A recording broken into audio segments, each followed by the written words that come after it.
kusina at ito na naman po si ating assorted bread. O diba? Ito na naman yung nalilito na naman ako sa oras kung anong oras ko siya gagawin. Buti na lang din yung instinct ko. Ginawa ko rin magaga. Kung hindi, wala na namang tinapay si customer. O diba? Kasi nga nung una, before 3 p.m, sabi ko 2:30 lang pwede. Tapos yun nga, nag-message siya uli. Sorry. Ano daw, kung pwede 6:30 to 7. Tapos bigla-bigla na lang nag-reply, nag-oo naman ako. Bigla-biglang anong tawag nito? Mga 1 years, 1 years, ganun-ganun yung mga tao nila, mga 1 years, 2 years.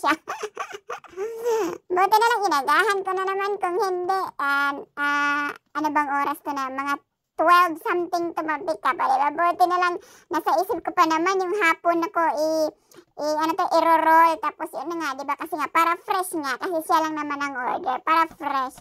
Buti na lang si Inday Jennifer, abtik agotok, charot.